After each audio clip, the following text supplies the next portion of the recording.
Bonjour à tous et bienvenue sur EDJ TV pour une nouvelle émission d'Horizon Sport. Très heureux de présenter cette émission avec en plus une très belle table autour de moi. Je suis en compagnie de Justine Carrère-Laribi. Bonjour Justine, comment allez-vous ? Bonjour Enzo, ça va très bien, merci. Eh ben c'est parfait. Inès Noémie Ribaud. Bonjour Inès, comment allez-vous aussi ? Bonjour, ça va très bien, merci. Parfait. Mathis Remilleux, la team des garçons, comment allez-vous ? Ça va, je me porte bien.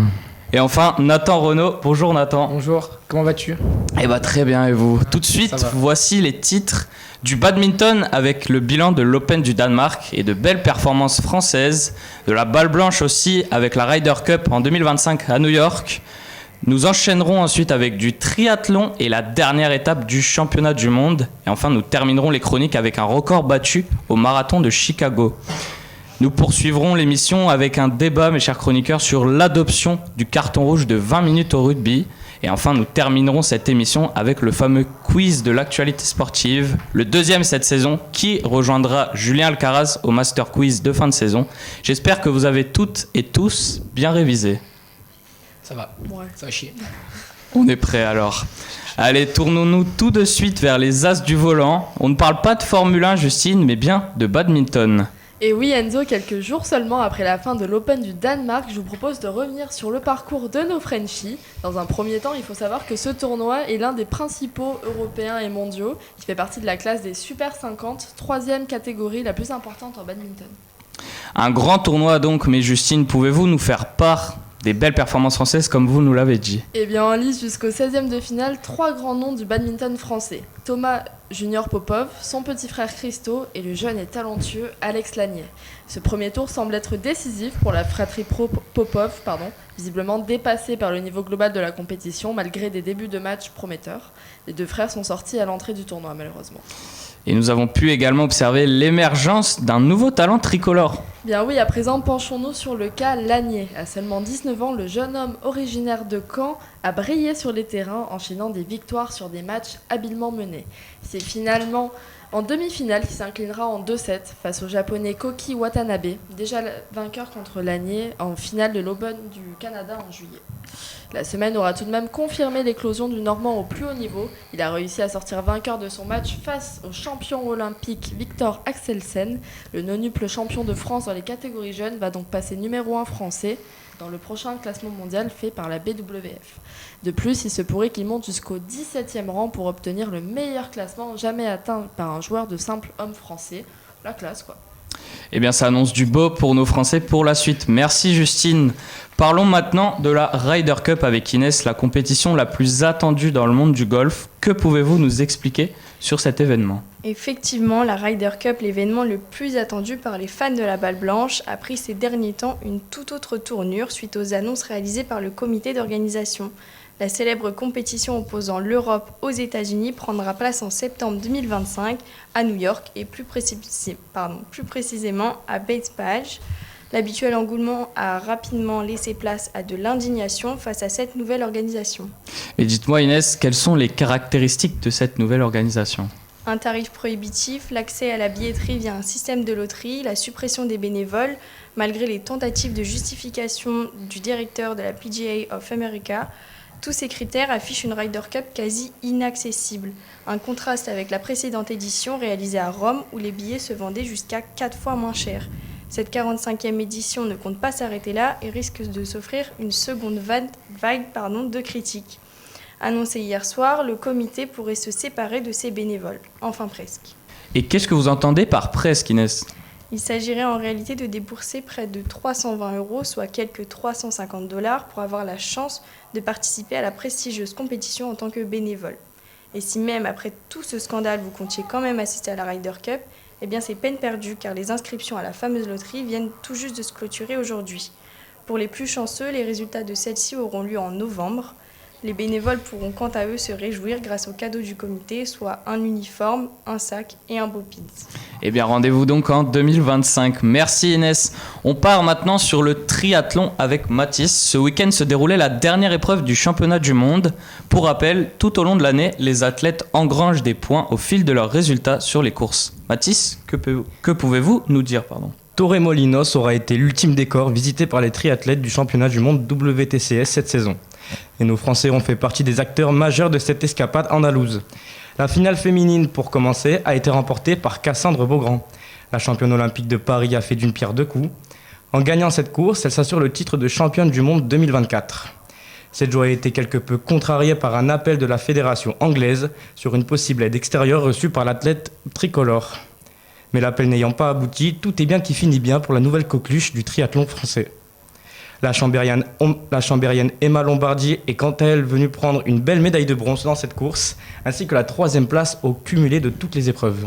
Une grande réussite pour les filles donc, mais les hommes ne sont pas non plus au reste. Effectivement, avec le désormais vice-champion du monde Léo Bergère en tête de file, les triathlètes français ont en effet mené une course plus que solide. Seul représentant de la Fédération française sur la boîte de cette course avec sa 2e place, le médaillé de bronze à Paris a confirmé son excellente forme. Constant tout au long de la saison, le Savoyard s'est intercalé entre Alexis, intouchable cette année, et le Néo-Zélandais Hayden Wilde au classement général sur cette saison. Le coureur océanien se console tout de même avec une victoire sur cette dernière course, et c'est Alexis qui est venu compléter ce podium de rêve. A noter également les belles places de Dorian Coninx et Pierre Lecor qui finissent respectivement 4e et 5e. Et malgré tous ces bons résultats, le week-end s'est fini avec une bien triste nouvelle. Effectivement Enzo, c'est après un titre européen et 3 titres mondiaux individuels ainsi que 3 autres titres mondiaux en relais mix que Vincent Louis a annoncé son retrait du format olympique du triathlon. Le triathlète de Vesoul a exprimé son souhait de se focaliser sur des distances plus longues dès à présent. Il a donc fini sa dernière course dans la série WTCS à la 8e place. Après avoir été dans le groupe de tête jusqu'à la course à pied, le médaillé de Tokyo n'a pas su suivre les meilleurs sur cette dernière épreuve. Même s'il va laisser un grand vide dans le paysage sportif français, il laisse le triathlon bleu entre de bonnes mains. En attestent les performances de ses cadets tout au long de cette saison. Eh bien, on lui souhaite une bien bonne retraite. Merci Mathis. On part enfin du côté des États-Unis où un record a été battu le week-end dernier lors du marathon de Chicago, Nathan. Oui, en effet, la Kenyane Ruth Chemgetich a bouclé le marathon de Chicago en 2h09 et 56 secondes. Elle devient donc la première femme à finir sous la barre des 2h10 et elle a explosé le record de 2 minutes, ce qui est impressionnant. Je me suis amusé à faire les calculs. Elle a tout simplement couru son marathon avec une vitesse moyenne de 19,5 km/h.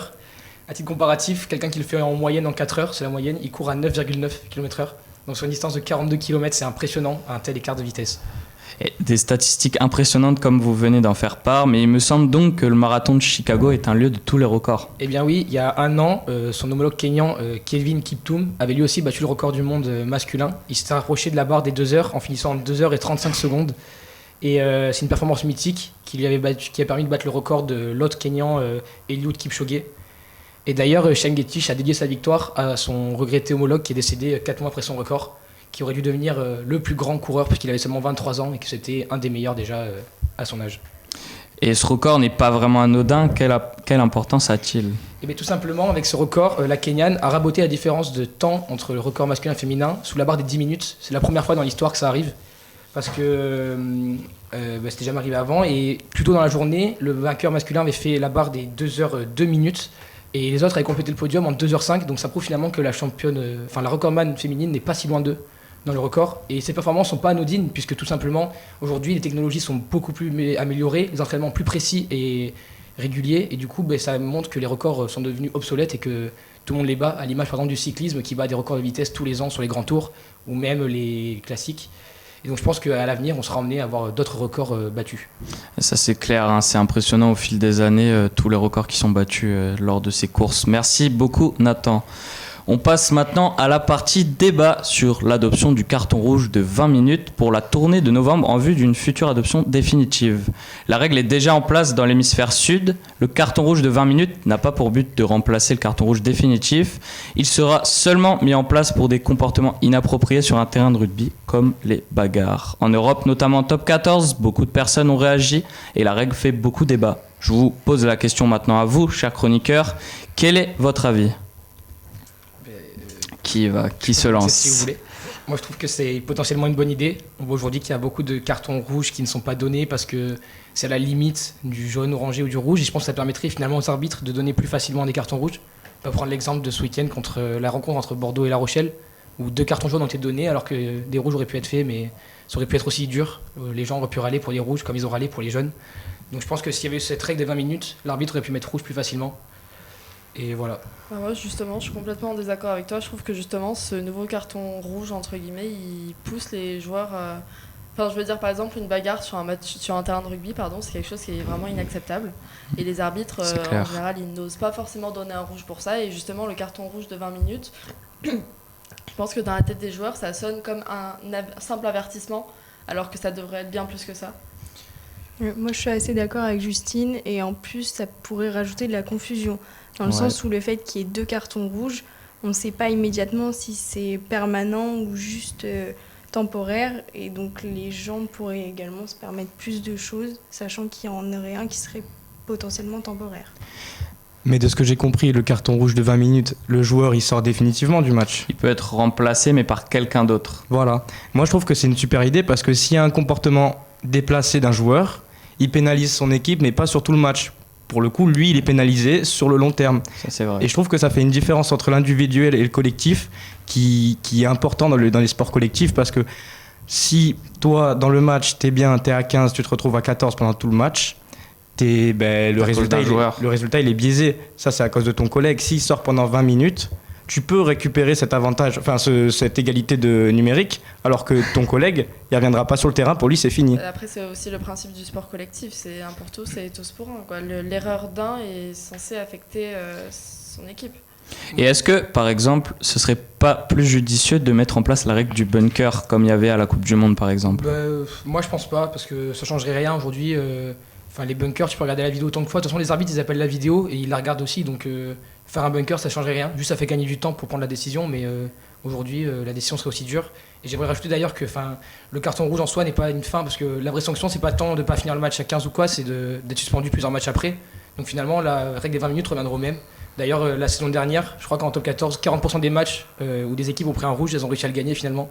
Donc, moi, je trouve que c'est une bonne idée, les 20 minutes. Parce que pénaliser pour plusieurs matchs, c'est ok, mais sur un match, les gens, ils s'en fichent en vrai.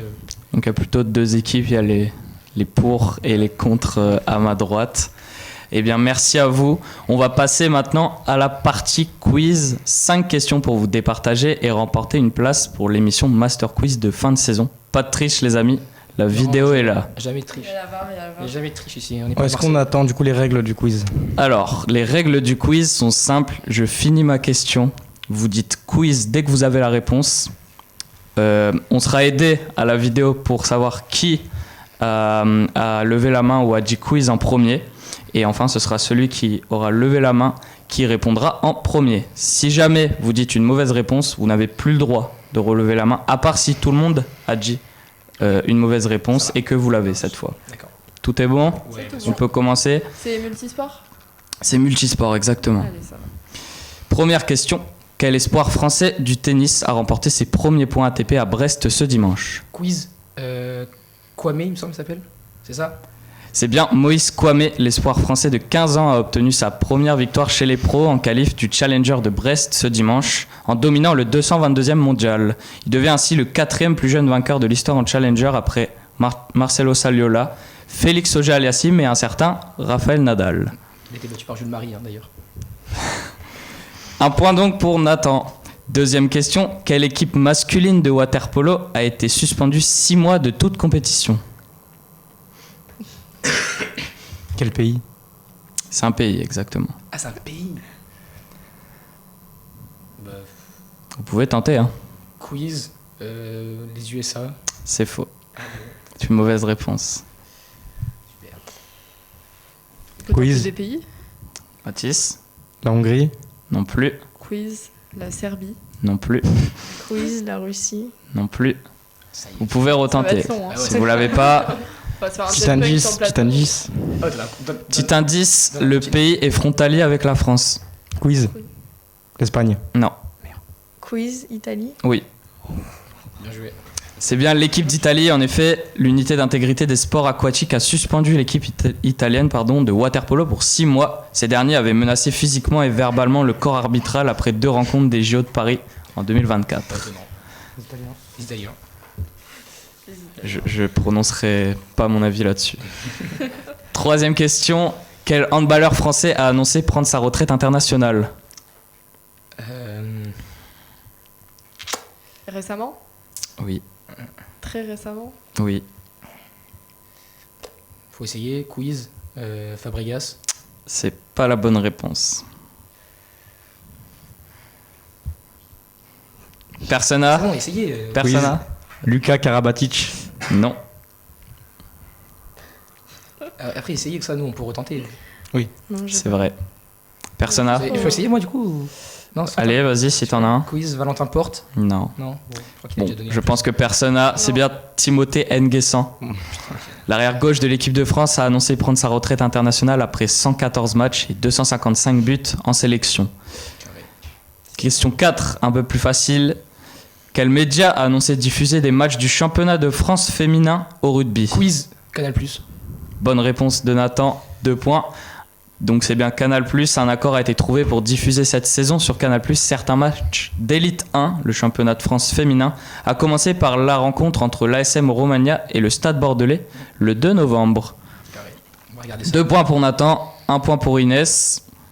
Ça fait, c'est donc la 5e question. Soit Inès égalise, soit Nathan remporte sa place pour le Master Quiz. 5e question.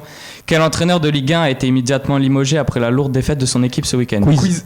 C'est Mathis. Derzakarian. Effectivement, le président de Montpellier, Laurent Nicolin, a annoncé le départ de son entraîneur après la lourde défaite à domicile 5-0 contre l'Olympique de Marseille ce dimanche. Cela faisait 200 matchs qu'il était sur le banc héroltais. Donc c'est une victoire de Nathan, Monstrueux. 2 points, 1 point pour Mathis et 1 point donc pour Inès. Il n'y aura pas de 6e question les amis pour vous départager. Mais bon, c'est pas grave, j'espère que vous avez tous bien kiffé ce Ça quiz. va, c'était cool. C'était sympa, ouais. Merci pour l'invitation. C'est mieux quand je gagne quand même. Peut-être une prochaine fois Peut-être Mathis, une prochaine on fois. tentera ta On chance. peut pas toujours gagner. Hein. Ça, c'est sûr. Eh bien, chers amis et chers téléspectateurs, l'émission touche à sa fin. Merci à vous, chers chroniqueurs, d'avoir participé. C'était bien cool. On se retrouve donc dans 2 semaines pour la prochaine émission. Continuez à suivre l'actualité sportive et à très vite sur Horizon Sport.